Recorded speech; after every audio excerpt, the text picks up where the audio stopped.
Assalamualaikum warahmatullahi wabarakatuh. Kula badhe tanglet Gus. Ingkang nomor pertama, ada orang berkata kalau ngaji hakikat tanpa syariat itu percuma. Niku dos pundi? Tolong dijelasaken nggih. Ingkang nomor kali, ajaran Syekh Siti Jenar niku ajaran sing kados nopo? Soale kathah ingkang ngomong lek ajarane Syekh Siti Jenar niku sesat. Bener napa mboten niku Gus? Ngaten nggih. Nggih niku mawon. Assalamualaikum warahmatullahi wabarakatuh. Waalaikumsalam warahmatullahi wabarakatuh. Sebelum kami membahas tentang pertanyaan pertama dan kedua, perlu kami pahamkan tentang kedudukan syariat thariqat hakikat makrifat terlebih dahulu, biar nggak salah paham. Apa sih syariat itu? Syariat adalah satu ilmu ajaran untuk memahamkan terhadap jasmaniah kita supaya berlaku di mata Allah itu benar, yang sering kita sebut sebagai ilmu syariah, ilmu yang mendidik terhadap jasmani kita supaya kita melakukan agama dinul qayyimah itu benar. Wama umiru illa liya'budullaha mukhlishina lahuddin hunafa'a wa yuqimus shalah wa yu'tuz zakah wa dzalika dinul qayyimah. Surat Al-Qayyimah ayat 5. Supaya kita waktu sholat ikut bener, akhirnya diajarno ilmu syariati piye carane sholat. Jasmani ketika berdiri biar tidak ngucap halo halo Bandung, biar membaca Fatihah. Paham? Rukuk, sujud, duduk ditata di dalam hukum syariah. Laksana itu adalah kendaraan. Laksana kendaraan. Jenengan dari rumah ke sini ada yang pakai sepeda, ada yang pakai apapun lah kuno. Akhirnya bisa sampai di sini. Kedua adalah thariqah. Apa sih thariqah? Jalan. Jalan. Tentang thariqah ini jujur saya tidak membahas thariqah mutabaroh mulai A sampai Z, tidak. Yang dimaksud thariqah ini adalah sebuah nama di dalam seluruh aktivitas. Ngaji iki thariqah, sholat iku thariqah. Nama sebuah aktivitas itu adalah jalan. Jalan. Dikatakan jalan, Anda, hati Anda tujuannya kemana? Sepeda jenengan tahu jalan menuju ke sini, syariat dan thariqah jalan. Tujuanmu kemana? Sholat di dalam thariqah itu tujuanmu kemana? Apa tujuanmu sholat? Wama umiru lan ora den perintah sira kabeh illa liya'budullaha, ngoten nggih, kecuali hanya menyembah Allah mukhlishina lahuddin, dengan ikhlas di dalam agamamu, hunafa'a. Lah ini Pak, dengan sungguh-sungguh millata Ibrahim hanifah. Ruhaniyah sampai iku wajib waktu sholat itu berhakikat. Apa sih hakikat? Tujuan. Tujuan ini kalau tidak diilmui mboten saged. Ilmunya adalah at-tauhid. Apa ilmu tauhid? Ilmu yang untuk mendidik supaya hati jenengan, rohaniah jenengan mengesahkan Allah di saat waktu sholat. Sholat, as-sholatu mi'rajul mu'minin.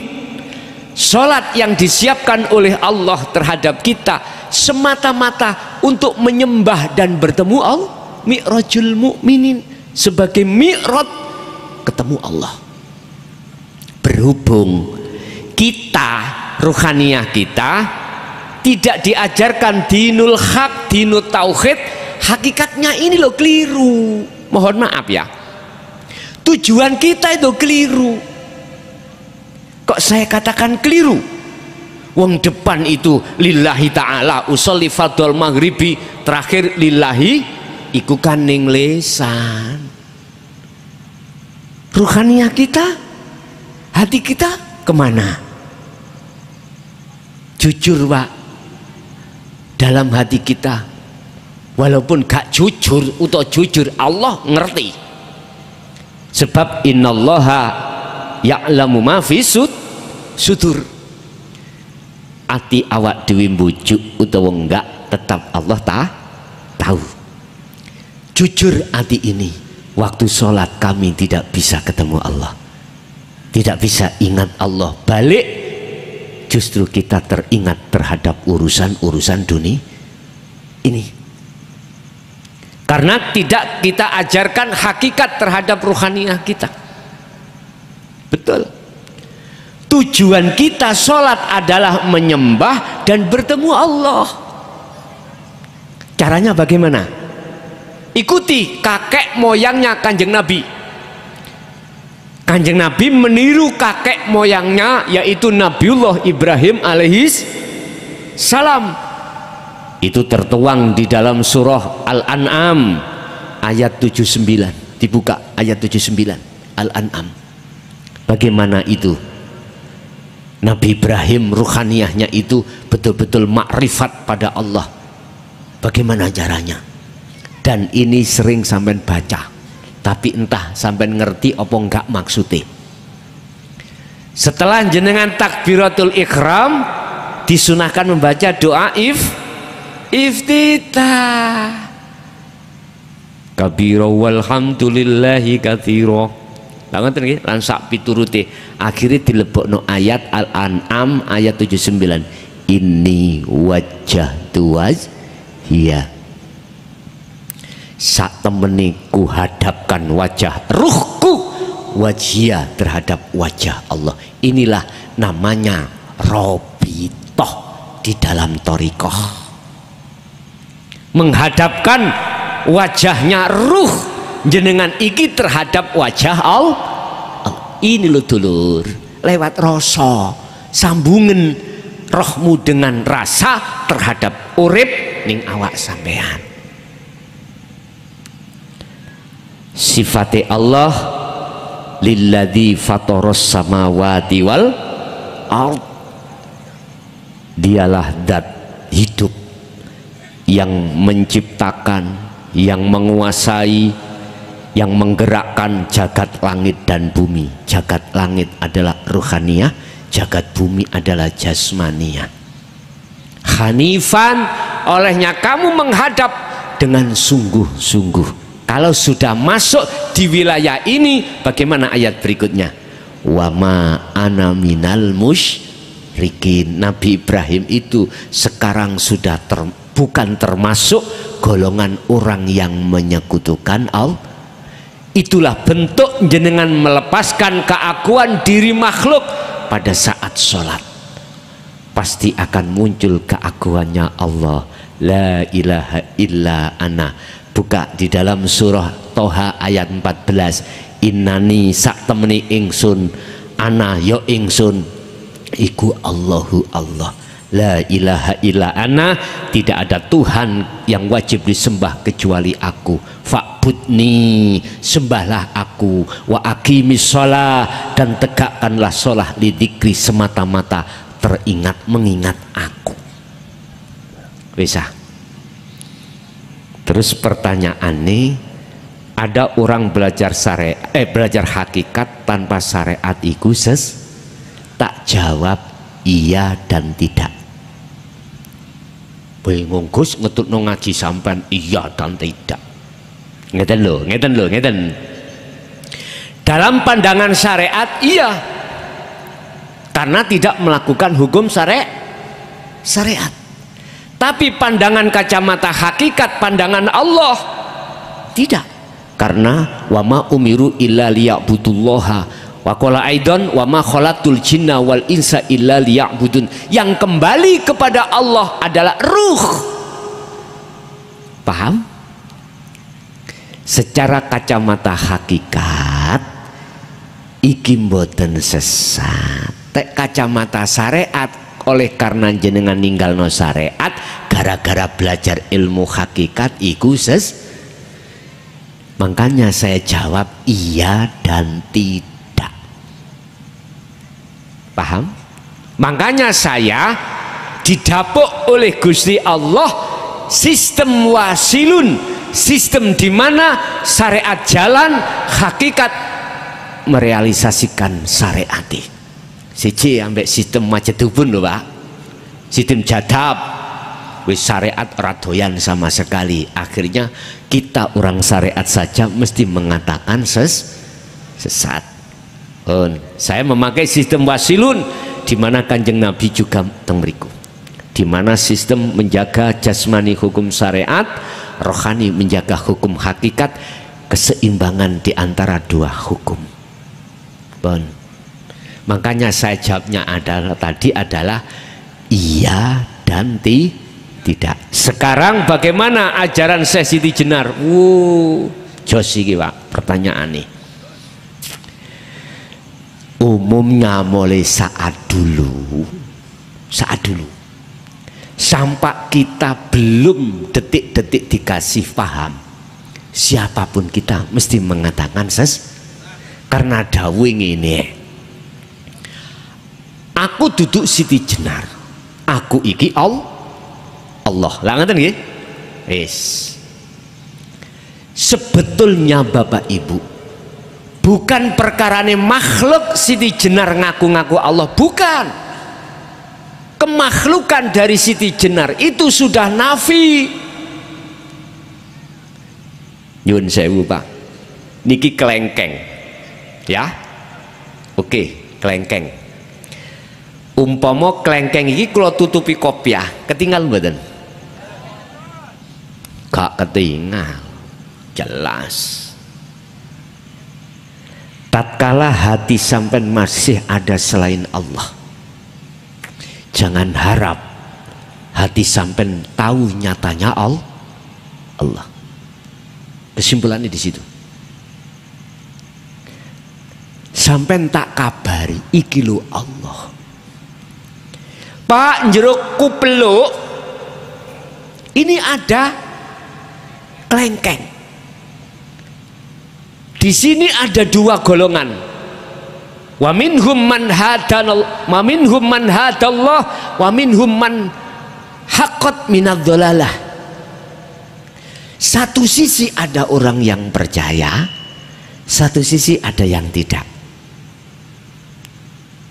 Orang yang tidak percaya mesti mengabaikan. Pak, inilah wujudnya Allah. Ada orang yang percaya dan tidak.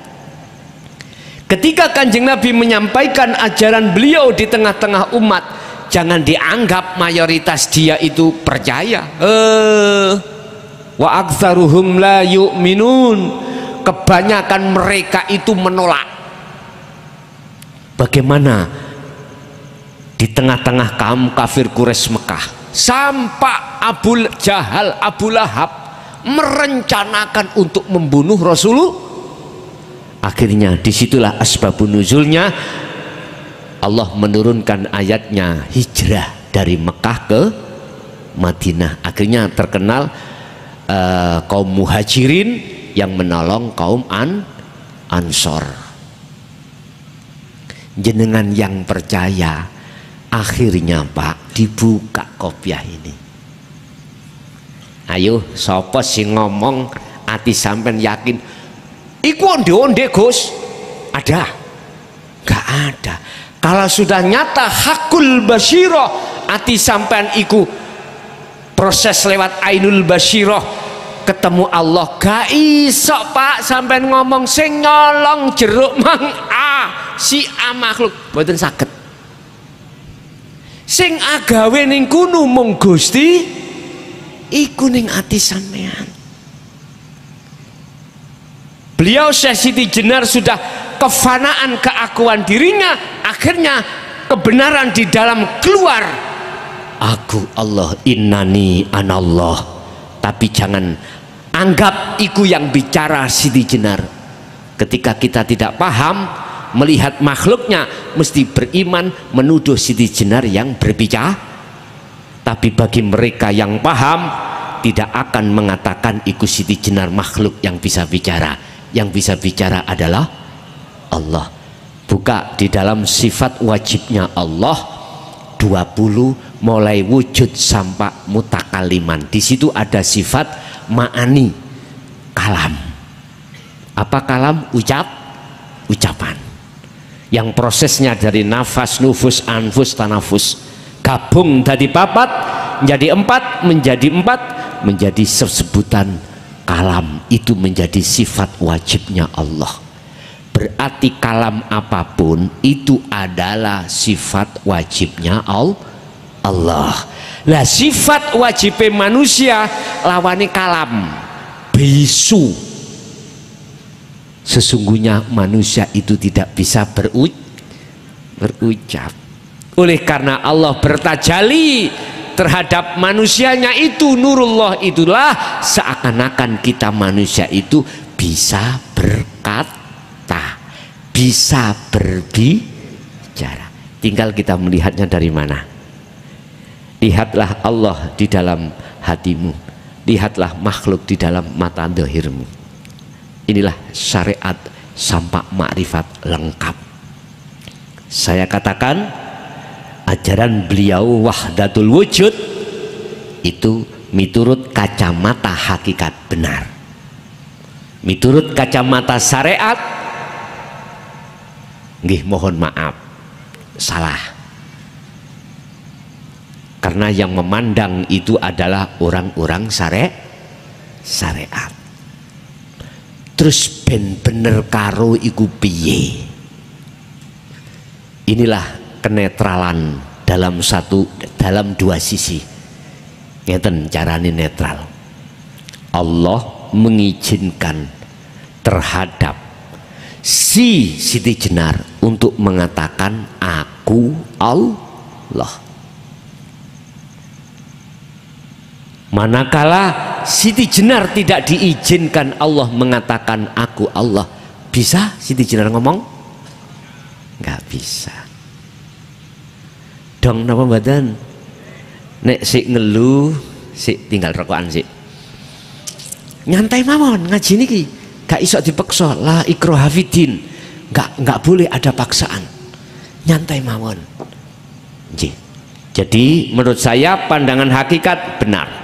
Tapi pandangan syariat oleh karena keluar sistem syariat maka itu diangkat salah. Tapi bisanya ini sinkron. Bagaimana Rasulullah? Kul lillahi syafa'atu jami'an.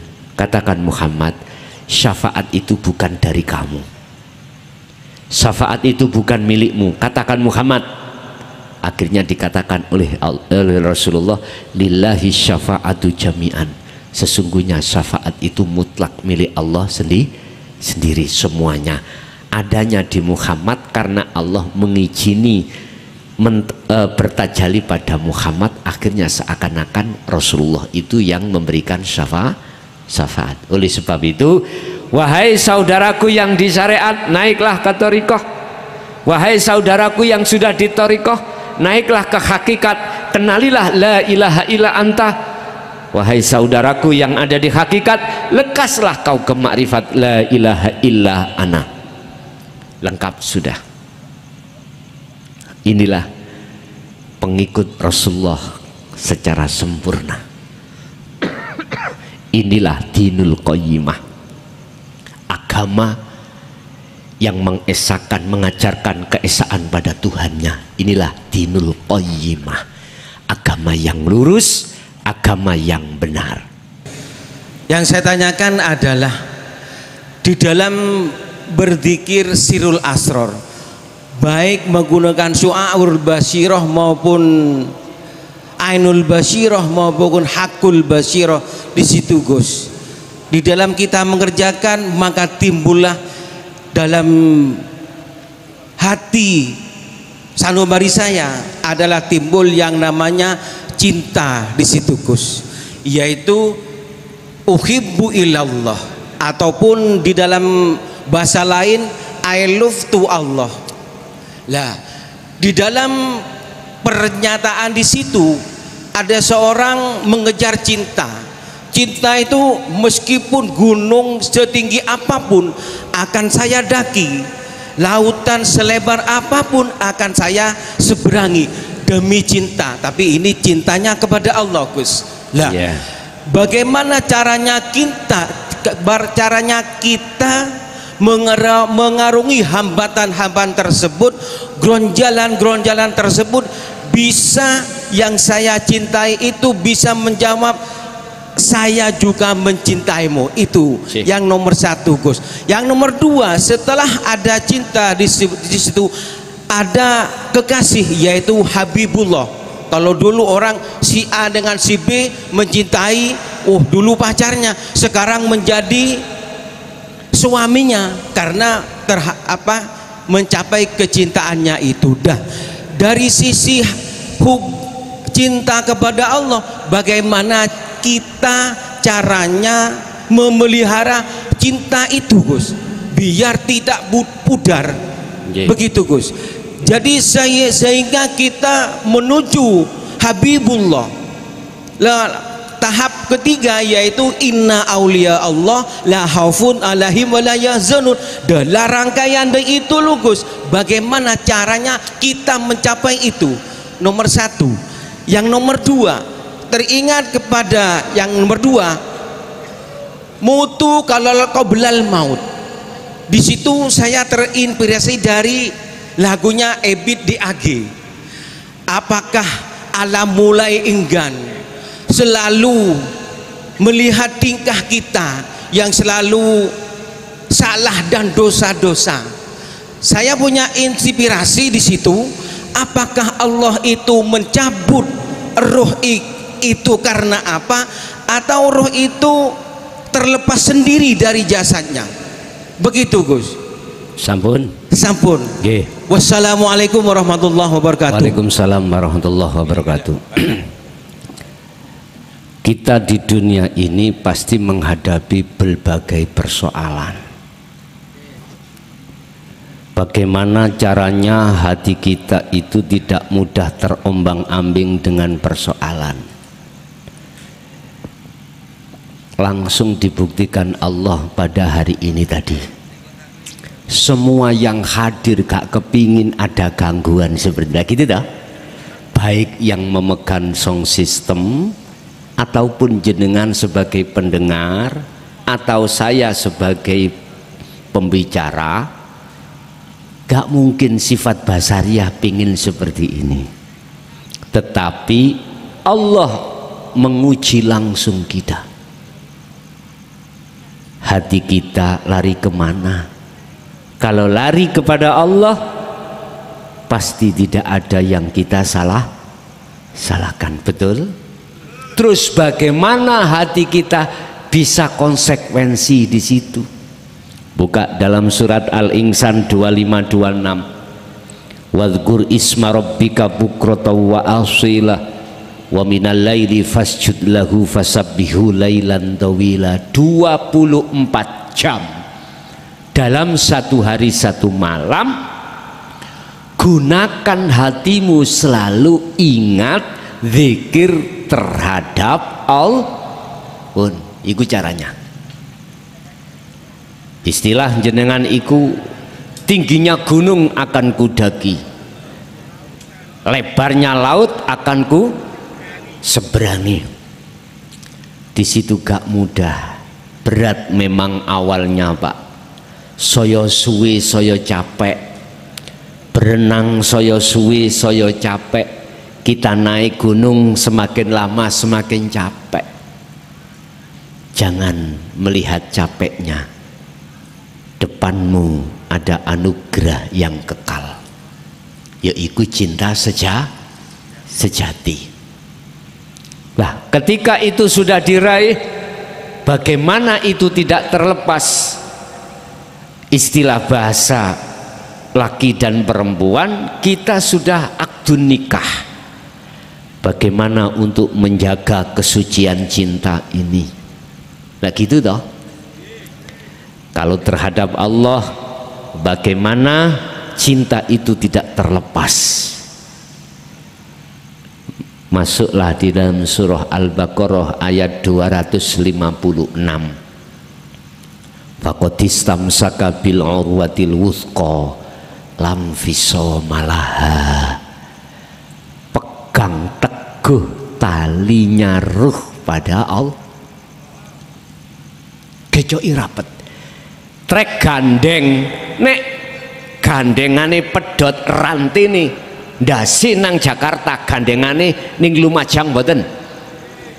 Tapi kalau gandengane rantinya itu terus mencakep, nggak pernah putus, kepalanya ke Jakarta, buntute nggih neng Jakarta. Artinya Bapak Ibu, kalau kita megang teguh tali Allah itu, maka nggak mudah hati jenengan ini lalai pada Allah. Ala inna awliya Allah la khaufun alaihim walahum yahzanun. Tidak mudah takut, khawatir, gelisah ngadepi apa ae. Karena apa? Selalu connect sampai iku mau dalam setiap perkara. Contoh ini tadi, nek ati sampai connect datang Allahnya, gak mungkin jenengan iki marah-marah. Aku yakin kalau hati sambungin nang Allah seperti itu. Bapak Ibu, lakukanlah seperti ini sebelum datangnya kematian. Itulah mutu qoblal maut.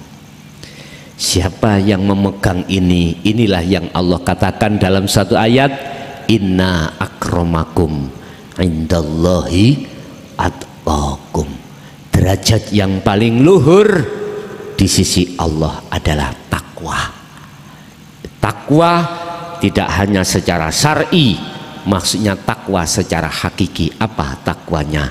Ani'budullaha wajtanibut taghut. Hatimu terus menghadap, melihat terhadap Allah, wajtanibu, dan hatimu meninggalkan at-taghuta ing taghut. Wa may yakfur bit taghut wa yu'min billah. Barang siapa melakukan seperti ini, hatinya terus menuju dan bertemu Allah, maka dia akan tinggalkan selain Allah. Siapa yang berjalan ke arah barat, maka semakin jauh arah timur yang ditinggalkan. Siapa yang hatinya terus merapat dan menuju pada Allah, maka Allah akan memutus hubungan ruhaninya dengan selain Allah. Itu yang mesti. Oke, 11:30 kurang 5 menit. Ada panitia? Kula manut panitia mawon. Oh, ibu-ibu, das pundi panitia? Nggih. Monggo ibu-ibu. Assalamualaikum warahmatullahi wabarakatuh. Waalaikumsalam warahmatullahi wabarakatuh. Kula Robiah saking Ndargawa Kunir. Saking Ndargawa Kunir. Lumajang. Nggih, Lumajang. Niki ajenge wonten 2 pertanyaan. Sing pertami niku terkadang teng grup niku wonten terencang-rencang share ngoten radi debat. Perintah sholat niku sampune Isra Mi'raj niku nggih habis napa ba'da Isra Mi'raj niku wonten perintah sholat ngoten. Nggih. Ilmu makrifat niki napa dikenalaken riyen napa syariat riyen ngoten. Ngoten. Nggih. Pertanyaane ngoten. Nggih, sing pertami. Sing nomor kalih wonten keterangan sing namine salat jasmani, salat ruhi, terus napa malih nyawa napa nggih? Roh nggih. Nggih. Nggih niku wonten pinten? Napa macam-macam salat niku wonten pinten? Terus Nggih. dos pundi carane menyatukan antara salat zahir kali Batin. rasa nggih ngoten. Ngeten, nggih. Keranten pas kula tanglet teng rencang niku kudu ana gurune ngoten. Ngoten. Nggih. Nggih. Nggih Sampun. sampun. Nggih. Nggih. Assalamualaikum warahmatullahi wabarakatuh. Waalaikumsalam warahmatullahi wabarakatuh. Kalau kita bicara macam-macam sholat,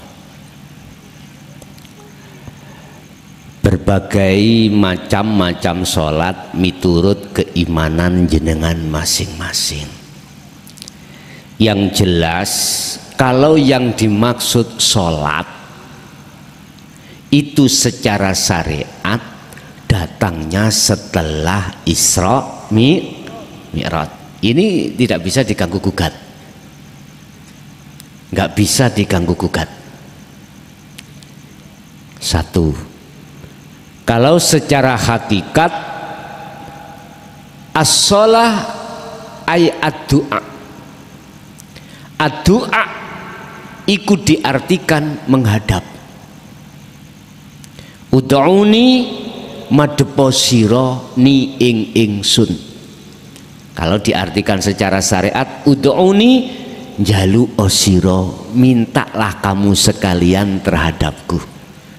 Jikalau kau betul-betul mintanya terhadapku, fastajib lakum, mongko tak sembadani apa sing dadi permintaanmu. Lah ngoten nggih. Tapi di sini ud'uni itu diartikan menghadap dulu. Jenengan pingin pelem nang tonggo, sampai langsung jukuk peleme apa kondo metuki tonggo? Harus nemui tonggo dulu, bilang Pak D, kula minta peleme garwa kula nyidam. Aku yakin jenengan tidak sulit untuk mendapatkan pelem itu. Sampai juga tidak ada rasa takut ketika mendapatkan pelem. Tapi coba sampean iki gak kondo dhisik, gak metui nemui Pak D, langsung sampean ambil pelem. Diterkai apa? Maling toh? Maling. Susah toh sampean dadine? Susah. Artinya apa? Lebih dahulu mana ilmu syariah dengan ilmu hakikat? Tak kembalikan. Lebih dahulu mana Allah dengan makhluk? Jelas anak SD menjawab Allah. Langkung rumiyin mana? Lebih dahulu mana telur dengan ayam? Bingung Gus, jawab Gus. Jenengan iki lho, hek jerone ndok iku ya ana petik. Yaiku Nur Muhammad wiji kang dumadi sak lebeti gesang. Mboso ketika proses-proses muncullah ayam, berarti ketika itu masih berbentuk telur boleh sampai mengatakan itu ayam. Tapi iki nek dipandangi wong umum jenengan sampel. Paham nggih? Allah bertajali terhadap Muhammad. Akhirnya muncul Nur Muhammad. Wong sing gak paham mesti diarani sampel. Siti Jenar sampel iku bahasa Indonesia apa Pak?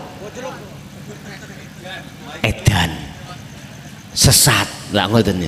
Wis jelas telur kok ayam.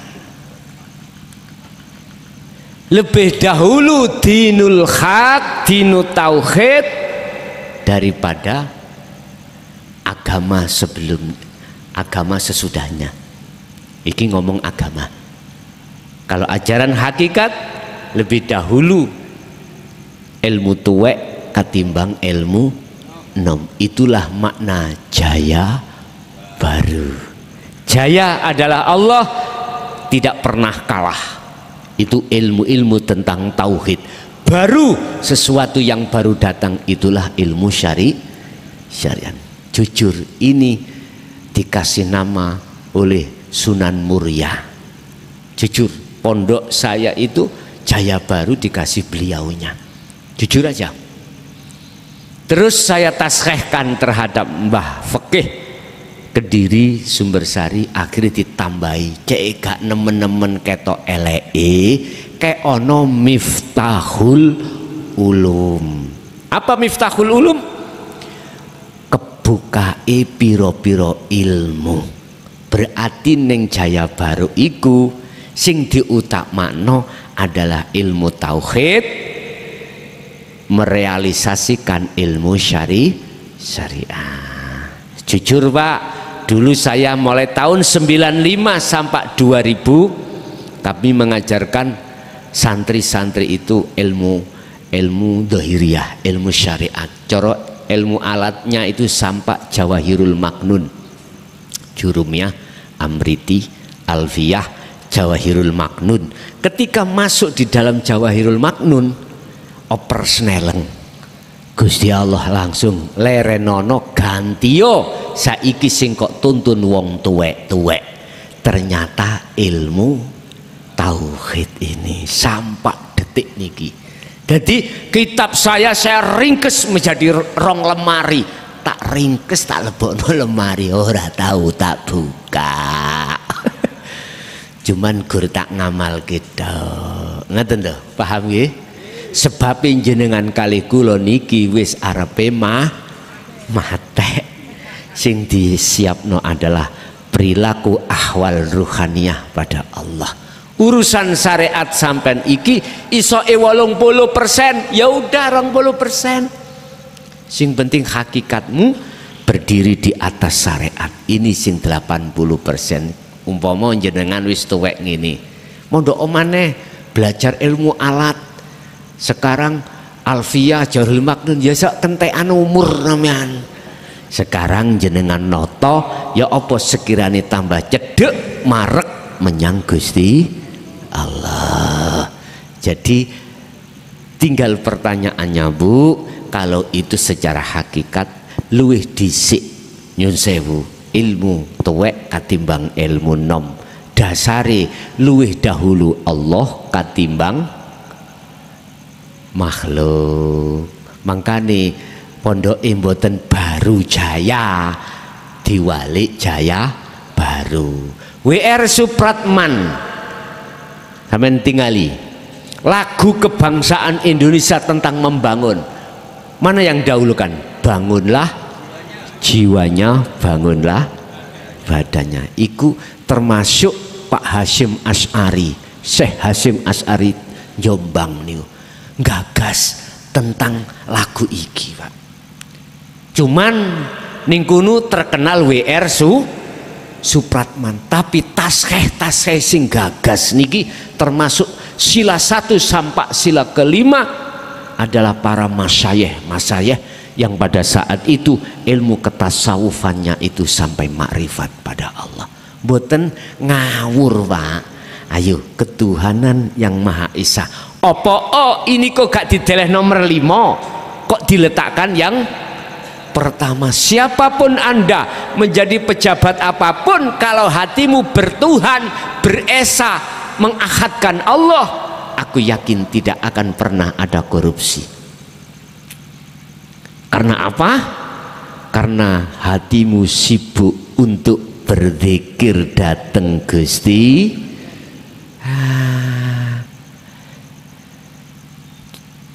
Boro-boro ngutil duit masyarakat, hasilnya dewe lo gak boleh ngakoni, gak boleh diakoni, harus diakokno kabeh milik Allah. Hati gak ada sempati untuk ngutil, gak ada sempati. Karena itulah hati yang takut pada Allah, Kapan Indonesia ini yo gak ngerti. Wis, yes muga-muga di antara nyun sewu kula boten kampanye, di antara 3 kandidat ini muga-muga walaupun dilihat duki fisike gak patek pinter tapi atine alim nang Gusti Allah, iku aja. Alim ilmu dhahire tapi jerone iki wuta nang Allah. Tak jamin ludes duitmu. Lho nggih. Estu ludes.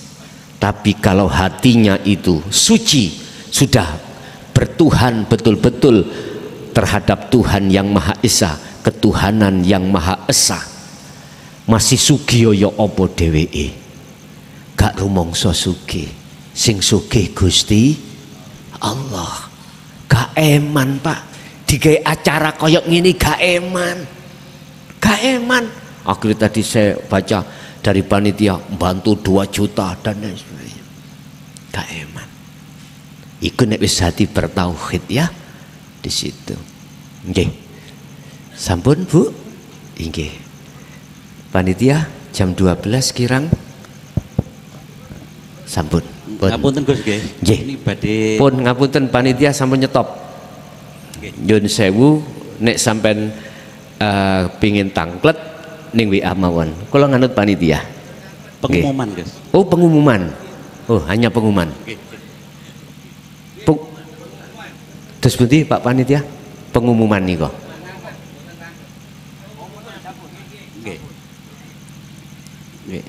Niko pengumuman tok. Nggih. Nggih. Hadirin rahimakumullah, nggih. Punten dalam sewu kula mewakili pengurus saking Aula Assalam Jember nggih. Mengumumkan sekaligus undangan Gus nggih. Bahwa Jumat malam Sabtu besok ini tanggal 2 ada pengajian rutinan Kiai Haji Mukhlason Rosid. Beliau ini di Assalam, Aula Assalam untuk umum nggih. Oke. Sekaligus undangan menawi panjenengan boten-boten udur disilahkan hadir nggih. Ancer-ancere Gunung Tembok Gumuk Emas nggih. Niku sebelah utara di bawahnya dekat nggih, mudah. Nggih. Demikian terima kasih untuk panitia penyelenggara nggih. Matur sembah nuwun. Assalamualaikum warahmatullahi wabarakatuh. Bapak Ibu hadirin, monggo kita tutup sarono doa, mudah-mudahan segala apa yang telah diberikan Allah itu bermanfaat terhadap kita semua. Lahumul Fatihah.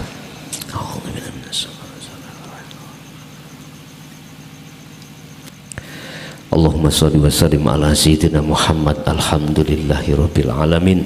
Allahumma salimna wal muslimin min afatid dunya wa adzabil akhirah. Allahumma ya Fattahu ya Alim iftah lana bi futuhil arifin. Allahumma nawwir qulubana bi nuri hidayatika wa ma'unatika wa rahmatika wa syafaatika wa hidayatika wa ma'rifatika ya Allah. Allahumma ja'alna auladana wa dzurriyyatina wa ahli baitina ya Allah min ahli syuhudika wa ahli ma'rifatika qabla mautihim ya alimu ya fattahu ya Allah iftah lana bifutuhil arifin. Rabbana atina fid dunya hasanah wa fil akhirati hasanah wa qina adzabannar wa sallallahu ala sayyidina Muhammad walhamdulillahi rabbil alamin. Al-Fatihah.